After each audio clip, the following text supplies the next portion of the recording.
नमस्कार दोस्तों, छोटी चर्चा ज्योतिष के ऊपर आज हम आप लोगों के साथ साझा करेंगे कि कुंडली में किस प्रकार से जन्म कुंडली को किस प्रकार से प्राथमिक स्तर पे, द्वितीय स्तर पे एवं जटिलता से गूढ़ता से किस प्रकार से देखा जाए।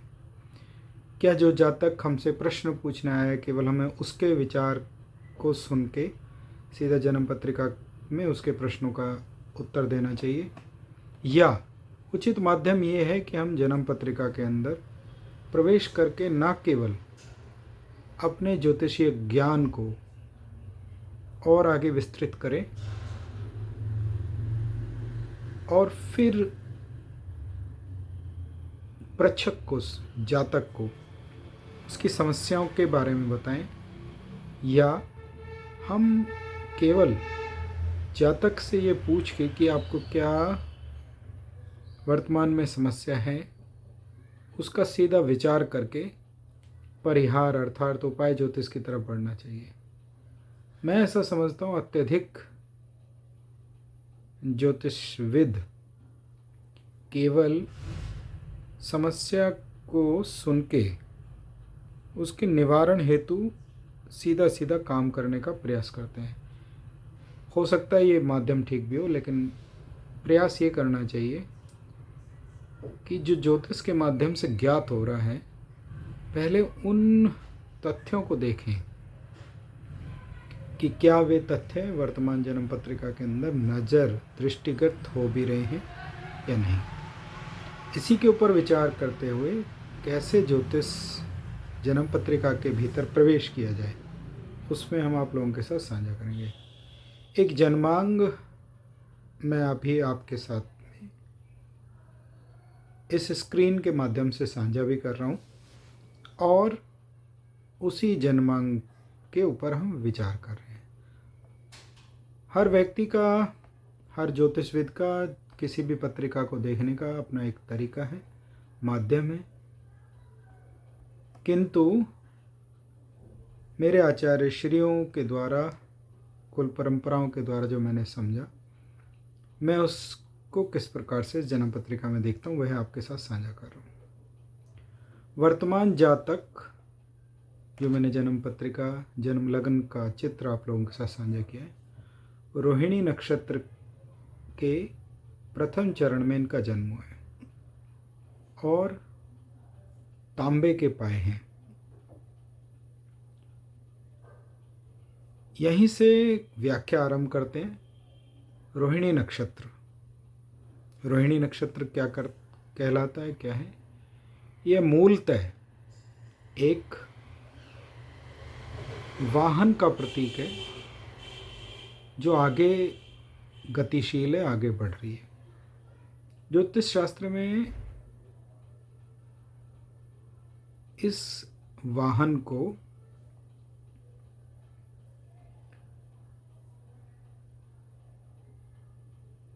आगे बढ़ने का, वाहन प्रेता का संकेत कहा गया है, प्रेम का भी प्रतीक है। ऐसा देखा गया है कि यदि पंचमेश, सप्तमेश, लग्नेश या चंद्रमा रोहिणी नक्षत्र में हो तो ये अपनी निजी पसंद के अनुसार विवाह बनाने का योगदान देते हैं। अर्थात ऐसा जातक अपनी पसंद से अपने विवाह के लिए जीवन साथी चुन सकता है, ऐसी जाति का भी उसके लिए। तांबे के पाए, ज्योतिष शास्त्र में, प्रारंभिक ज्योतिष में 4 प्रकार के पांव कहे गए हैं। चांदी के पाए, स्वर्ण के पाए, तांबे के पाए और लोहे के पाए। ऐसा देखने में प्राप्त होता है जो जातक लोहपाद में जन्म लेता है उसको थोड़ा समस्याएं अन्य लोगों के समानांतर अधिक देखने को मिलती हैं, एवं वो समस्याएं किसी भी प्रकार से हो सकती हैं। स्वास्थ्य समस्याएं हो सकती हैं, जीवन के अंदर जिम्मेदारी, कर्तव्य की समस्याएं हो सकती हैं। तांबे के पाए, ये लोहे के पाए से थोड़ा अच्छे हैं, किंतु चांदी के पाए से थोड़ा कम है। तो इसका अर्थ ये हुआ कि वर्तमान जातक को सुख सुविधाएं तो प्राप्त होंगी, लेकिन कहीं ना कहीं मन के अंदर इस प्रकार का अवसाद उन्माद भी चलता रहेगा कि मुझे इस से क्या प्राप्त हुआ। इसके उपरांत आगे बढ़ते हैं। सावन के महीने का जातक का जन्म है। यदि जातक का जन्म सावन के महीने का है तो ये अपने आप में कहीं ना कहीं जातक के जीवन में चंद्रमा का प्रतिनिधित्व कर रहा है। एवं माह के लिए ये भी देखा गया है कि जातक जिस माह में जन्म लेता है उस माह के भीतर, ये मैं हिंदी के माह की बात कर रहा हूँ, उस माह के भीतर जातक को कभी कभी विशेष प्राप्तियां और कभी कभी विशेष हानियां भी हो सकती हैं। यदि महास्वामी पीड़ित हो तो हानियों का संकेत देता है, और यदि महा का स्वामी बली है तो प्राप्तियों का संकेत देता है। आप मेरे चैनल पे महा के स्वामियों के बारे में भी पिछले वीडियो के भीतर देख सकते हैं। और थोड़ा आगे चलते हैं तो देखते हैं जातक का जो जन्म है वो कृष्ण द्वादशी को हुआ है। जन्म पत्रिका का प्रथम खंड वार, तिथि, योग, नक्षत्र, करण, लग्न, इनके बारे में इंगित करता है द्वादशी तिथि। द्वादशी तिथि विस्तार का प्रतीक है और मूल रूप से द्वादशी तिथि सीधे प्रत्यक्ष या अप्रत्यक्ष 12वें स्थान के ऊपर संबंध बनाती है।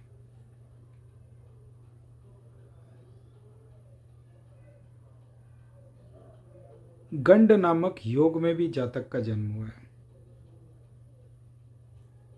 गंड का अर्थ एक समय खंड के भीतर कार्य करने के बाद दूसरा कार्य उपस्थित रहता है। अर्थात जीवन में कुछ गांठें हैं जो उलझी हुई हैं, उनको सुलझाएंगे तो आगे चलेंगे। थोड़ा और आगे चलें तो जातक का जन्म कौलव नामक करण में भी हुआ है। कौलव मूलतः क्रिटिसिज्म, आलोचना का प्रतीक है। ऐसे में जातक दूसरे की आलोचनाओं के बारे में, दूसरे के काम की विवेचनाओं के बारे में देख के उससे लाभ भी उठा सकता है, और यदि कहीं उससे लाभ ना उठा पाए तो उसके अपने काम की आलोचना भी हो सकती है। सूत्र पहले ही बताया, यदि करण का स्वामी बली है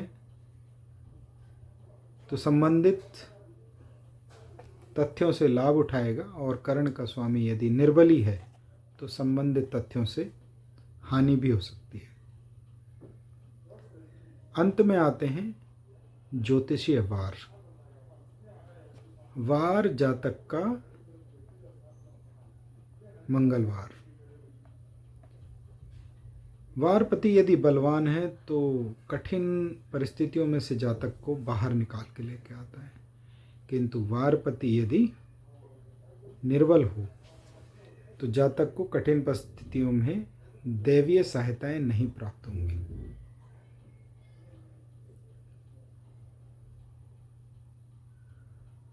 प्रथम पृष्ठ को देखने से यह पता लगा कि जातक वाहन से एवं प्रेम से कहीं ना कहीं संबंध बना के जीवन में आगे बढ़े हैं। अभी हमने जन्मांग लगन के ऊपर बात नहीं करी है, ये केवल प्रथम पृष्ठ के ऊपर बात करी है। आप लोगों के साथ साझा कर देते हैं कि वर्तमान जातक जिसके ऊपर जातिका जातक जिसके ऊपर हम बात कर रहे हैं इस जन्म कुंडली के ऊपर, ये नेटिव अपनी स्वेच्छा से, पसंद से इन्होंने विवाह किया। जीवन में सुखद अनुभूतियां बहुत हैं, किंतु साथ में थोड़ा बहुत संघर्ष भी चल रहा है, अर्थात नक्षत्र और चंद्रमा का पाया। इसके साथ हम आगे बढ़े। सावन माह के स्वामी चंद्रमा पक्ष बल में थोड़े क्षीण है। जब पक्ष बल में क्षीण है तो इसका अर्थ ये भी हुआ कि जब जब सावन माह आएगा तो उस समय जातक को जहाँ चंद्रमा विराजित हैं तो उससे संबंधित जीवन में कुछ ऐसे समस्याएं देखने को मिल सकती हैं जो उनको व्यथित करें।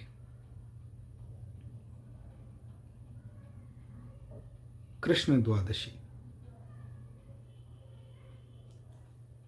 जातक विस्तार चाहते हैं, नेटिव विस्तार चाहते हैं और 12वें स्थान पे शासन करने के कारण से कहीं न कहीं